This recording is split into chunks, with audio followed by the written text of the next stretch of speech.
Wind energy has been the subject of debate for many years. Here in New York, a project off the coast of Long Island is leading the country in the fight over clean energy. Fox 5's Liv Johnson tells us what this offshore wind farm is and how it works.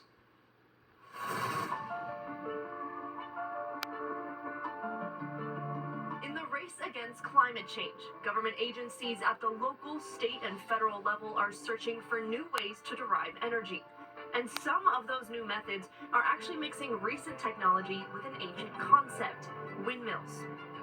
35 miles off the coast of Montauk, invisible to any beachgoer on Long Island, these giant wind turbines are anchored in the ocean, powering tens of thousands of homes in East Hampton. So I'm here at Wainscott Beach with Kevin Hansen, and Kevin, you work with the company that developed the first major offshore wind farm off the coast of New York. Yeah, that's correct. And it's actually the first large-scale offshore wind farm in the entire United States, so New York made history here. Tell me about this project and what's behind it, what's gone into it.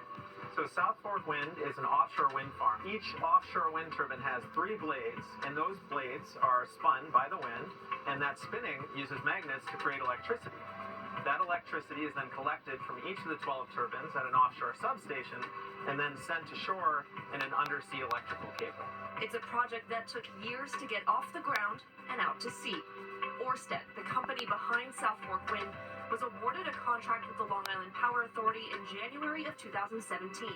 After a lengthy process of gathering permits, holding public forums, and securing government approval, construction began in 2022, and the turbines officially started spinning in March of 2024. Give us the details about where they're manufactured, how they're brought all the way out here. These really large components are assembled at a port, and then vessels have to take those pieces out into the ocean and install them on foundations.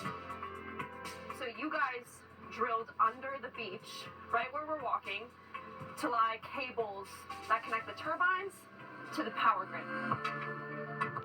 Yeah, we used a technique called horizontal directional drilling to drill deep underneath the beach, and then we pull the cable through a conduit pipe, and then it goes under the road and connects to a substation owned by the Long Island Power Authority a few miles from here.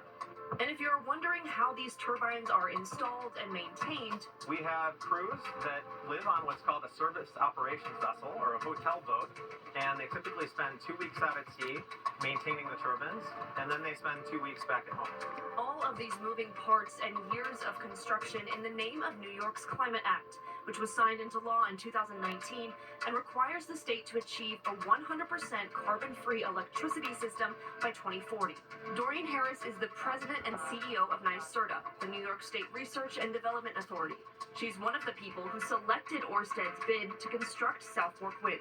That project is representative of a first phase of a more significant build-out across our state. I was extraordinarily proud that this is the first commercial-scale offshore wind project in the U.S.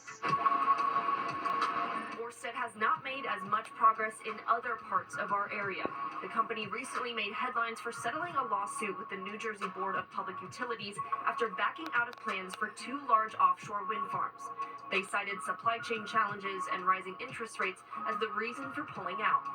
We talked to people in New Jersey who believe the canceled plans are for the best. Robin Schaefer is the president of Protect Our Coast New Jersey.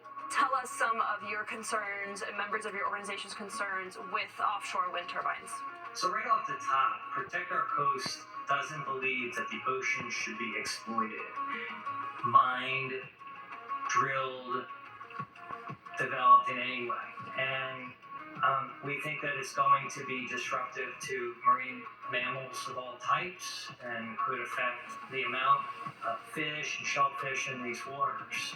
Despite the concerns, Ørsted tells me, we have protected species observers on board. We have monitoring plans that cause us to stop activity when certain conditions arise. Ørsted is now moving forward with another project, this one called Sunrise Wind, which will be completed in 2026, is even larger. So South Fork Wind can power about 70,000 homes.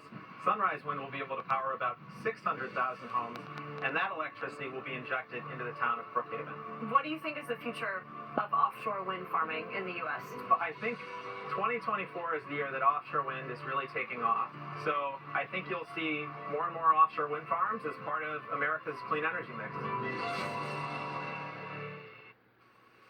an amazing feat of engineering, no doubt about it. And join Liv, Mike, Audrey, and Nick as they explore what we can expect for the summer ahead. Weather Extremes, the Fox 5 special airs at 10:30 this Wednesday night right here on Fox 5. All right, time now